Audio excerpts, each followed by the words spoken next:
Баршаңызға қайырлы күн. Бүгінгі біздің тақырыбымыз қан топтары және де ата-аналардың қан топтарынан қандай балалардың қан топтары шығатынын жайлы айтатын боламыз. Бізде 4 түрлі қан тобы бар, 1-ден 4-ге дейін. Бірінші қан топ бізде G0, G0 деп айтылады. Екінші қан тобы GA, GA және GA, G0. Осы жерде ұғым бар, гомозиготалы және де гетерозиготалы. Гомо деген бірде болғандықтан біз қараймыз GA, GA бірдей, ал GA мен G0 бізде гетерозиготалы, яғни әртүрлі деген мағынаны білдіреді. Үшінші қан топта да сондай JB, яғни гомозиготалы, JB және G0 бізде гетерозиготалы үшінші қан топ деп айтылады.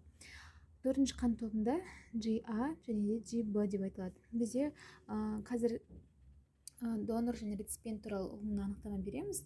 Донор дегеніміз өзінің қан тобын басқаларға беретін адам, иә, реципиент деген қабылдайтын адам. Бізде бірінші қан тобы 4 түйінеде бере алады, яғни 1-ге, 2-ге, 3-ге және де 4-ші қан топтарына бере алады. Ал екінші қан тобы 2-ге және 4-ге, үшіншісі 3-ге, яғни өзіне және 4-ші қан тобына бере алады. Ал 4-ші қан топ тек қана 4-ге ғана бере алады. Бәрін қабылдай беретіндіктен оны универсаль реципиент, яғни амбивап деп айтылады. Ал бірінші қан тобы барлығына бере алатын болғандықтан бұны универсал, яғни амбивап донор деп айтылады. Енді есеп шығаратын болсақ, бізде аналықтың белгісі осылай, ал аталықтың белгісі осылай. Генетикалық есепте шығарғанда белгісін қоямыз, яғни ата-анасы парентс деп айтылады. Мысалға, әкесінің қан тобы екінші қан тобының гетерозиготалысы болсын, GA, G0. Ал анасы бізде үшінші қан тобының гетерозиготалысын алайық, яғни анасынікі GB, G0, яғни гетерозиготалын алдық. Яғни ұрпақ біз F ұрпақ деп айтылады. Шағылыстырамыз.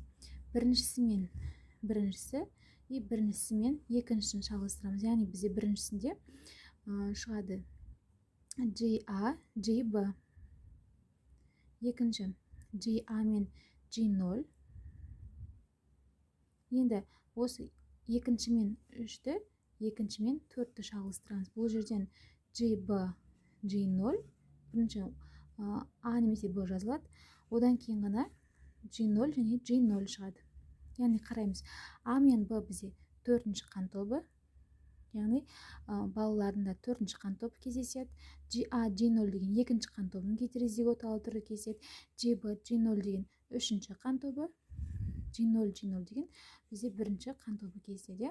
Яғни егерде әкесі екінші қан тобының гетерозиготалысы, анасы үшінші қан тобының гетерозиготалы болса, бүкіл қан топтардың түрлерінің балаларында кездеседі. Осылай есепті бір-бірімен ата-аналарының және ата-анасының белгілерін қоя отырып генетикалық есептерді шығара аламыз, яғни қан топтарын анықтаймыз.